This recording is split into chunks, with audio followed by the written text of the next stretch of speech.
No one knew what had been decided in that room. Until the night sky began to answer. On October 4, 1957, a polished metal sphere rose from a Soviet launch site in Kazakhstan, and crossed over the world with a small radio pulse. To the public, it was a scientific miracle. To military planners in Washington, it was something colder. If Moscow could place a satellite over the United States, then a Soviet rocket, one day, might place a nuclear warhead there too. The space race did not begin as a clean contest of explorers and flags. It began in classified briefings, missile estimates, closed hearings, and rooms where men measured national survival in seconds, miles, and megatons. The first object in orbit was not just a machine. It was a message. And the message was simple. The sky was no longer neutral. Before Sputnik, President Dwight Eisenhower had tried to keep space calm. He wanted the American satellite program to look civilian, scientific, and peaceful. The International Geophysical Year offered the perfect cover, a global research campaign, a respectable mission, a way to put instruments above the atmosphere, without making the first move look like a military provocation. The United States announced a satellite plan in 1955, and the Navy's Vanguard project became the public face of that effort.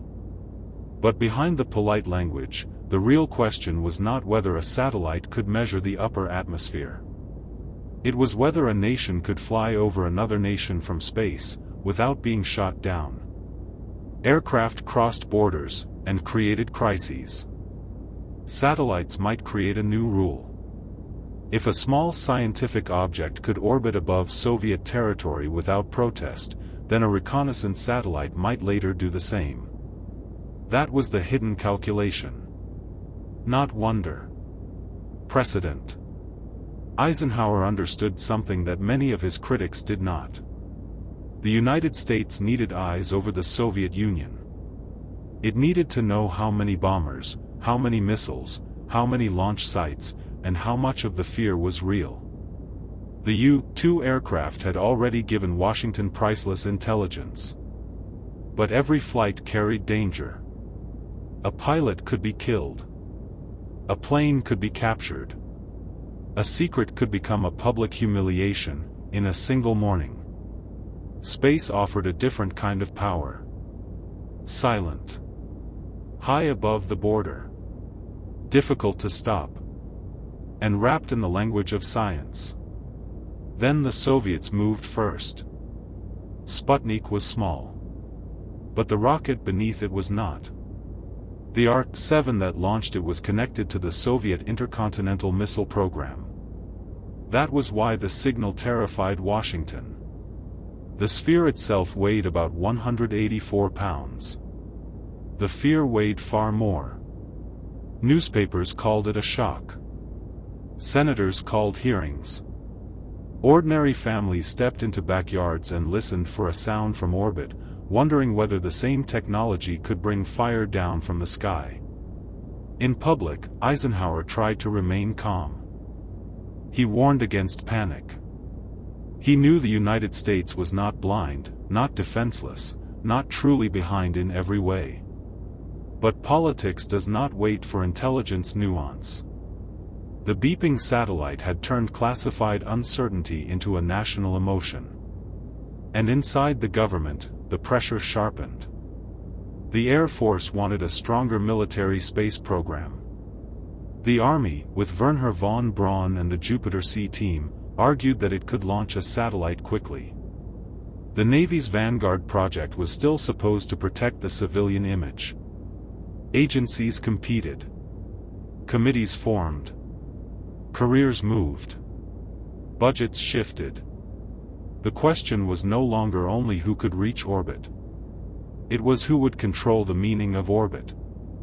Then came the disaster on live television. On December 6, 1957, Vanguard rose a few feet, lost thrust, fell back, and exploded on the launch pad. The tiny satellite rolled away in the fire. The image was devastating. The superpower that had built the atomic bomb now seemed unable to lift a grapefruit into space. The Soviet victory became larger, because the American failure was visible. But the real decision had already begun behind closed doors. Within weeks, the Army Ballistic Missile Agency and the Jet Propulsion Laboratory were allowed to move. On January 31, 1958, Explorer 1 entered orbit aboard a Juno I rocket. It discovered radiation belts around the Earth, later named for James Van Allen. The United States had answered. But the answer did not end the fear. It proved that space was now an arena where science, prestige, intelligence, and nuclear strategy could no longer be separated. That is why the most important race was not the one printed on front pages. The public saw rockets. The closed room saw information. How many Soviet missiles existed? How fast could they be built? Could they reach American cities? Could Moscow hide them across a continent so large that guesses became policy? In the late 1950s, those questions fed the missile gap. Intelligence estimates warned of Soviet possibilities that later proved too high. The absence of evidence did not feel like safety. It felt like concealment. Fear has its own arithmetic.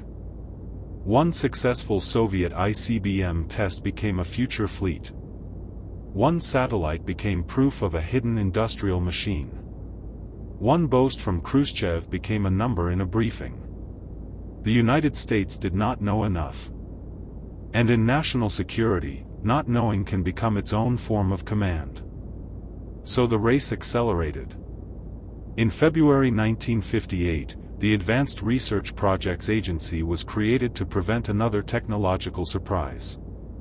That same year, the National Aeronautics and Space Act created NASA, a civilian agency that could carry the public dream of exploration, while military and intelligence programs continued in the shadows. The arrangement was elegant, because it was divided. NASA would speak in the language of science, astronauts, laboratories, and peaceful discovery. Other programs would speak in film, orbits, targets, and secrets. The split was not hypocrisy. It was strategy. A democratic superpower needed a visible story it could tell the world. It also needed invisible systems that could protect it from miscalculation. The more frightening the missile gap became, the more valuable a camera in orbit would be. The Corona reconnaissance satellite program, managed by the CIA and the Air Force under cover names, attempted what aircraft could no longer safely promise: regular photographs of denied territory from space. The first attempts failed. Rockets malfunctioned. Capsules were lost. Film did not return.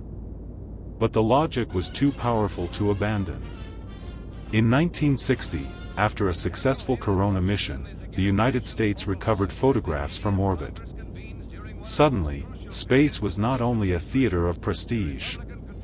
It was an intelligence machine. And that machine changed the temperature of the Cold War. The public often imagines secrecy as a way to start wars. Sometimes it is. But intelligence can also prevent them. If leaders believe the enemy has hundreds of hidden missiles, they may build faster, threaten harder, and prepare for the worst. If they can see the ground, count launchers, and challenge inflated estimates, fear becomes more measurable. Not harmless. Measurable.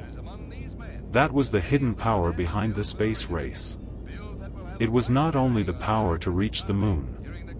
It was the power to reduce uncertainty, in an age when uncertainty could kill millions. Still, the price was enormous. Schools changed. Science education became a matter of national defense. Congress poured money into laboratories, missiles, computing, tracking stations, and engineering programs. Children were told to study mathematics because the next war might be decided by equations. Universities became part of a strategic ecosystem. Contractors grew. Bases expanded. The distance between a classroom, a launch pad, and a war plan became much shorter than anyone wanted to admit. The astronaut became the public symbol of courage. The analyst remained invisible. One man rode the rocket. Another studied a grainy image and decided whether a shadow was a launcher, a building, or a threat. Both belonged to the same age. When Yuri Gagarin orbited Earth in April 1961, the shock returned. The Soviet Union had placed a human being in space before the United States. Again, the public story was humiliation and national pride. Again, the private story was deeper. Human spaceflight proved reliability, guidance, life support, command systems, and political will. It showed that Moscow could turn engineering into theater, with extraordinary force. President John F. Kennedy inherited the pressure. He also inherited the intelligence problem. The missile gap had helped shape the 1960 campaign. But once in office, Kennedy received better information. The feared Soviet advantage was not what many had claimed. The gap existed in perception, more than in deployed missiles. Yet perception had already done its work. It had moved money, institutions, and national ambition. In May 1961, Kennedy asked Congress to commit the United States to landing a man on the moon before the decade was out. The speech sounded like a call to exploration. It was also a geopolitical weapon. The moon offered a battlefield without armies. A contest so visible that no classified estimate could hide the result. Either America would arrive, or it would not. But even the moon decision carried the old secrecy inside it. The rocket technology, the guidance systems, the tracking networks, the materials, the computers, the contractors, and the management culture, all grew from a national security world that had learned to move fast under pressure. Apollo was civilian. But it was built by a nation already mobilized by missiles. The clean white spacecraft rested on foundations poured in darker rooms. This is the part of the story that disappears when the space race is told only as inspiration. The first satellite frightened Washington because it turned the heavens into a military question. The first American response mattered because it showed that prestige could no longer be separated from intelligence. NASA mattered because it gave the world a peaceful face. Corona mattered because it gave presidents the information they needed, when speeches were not enough. The missile gap mattered because a mistaken fear can still build real institutions. Power often works that way. It begins as uncertainty, becomes urgency, and then hardens into budgets, agencies, weapons, and myths. By the time Neil Armstrong stepped onto the lunar surface in 1969, the public saw a human footprint. Behind it stood more than a decade of classified anxiety. Soviet rockets, American estimates, failed launches, secret satellites, reconnaissance photographs, political panic, and decisions made by men who knew that the next surprise might arrive from above. The moon landing was real exploration. It was also the final image of a much colder struggle. A flag in silence. A camera watching. A world holding its breath. And perhaps that is why the space race still feels larger than technology. It was never only about space. It was about who controlled the unknown. Who could see first? Who could decide first? Who could turn fear into machinery, before the other side did? The public heard the beeps. The closed rooms heard a warning. In the end, the hidden power behind the space race was not the rocket. It was the decision to treat the sky as territory, information as survival, and silence as the place where the future was already being assigned.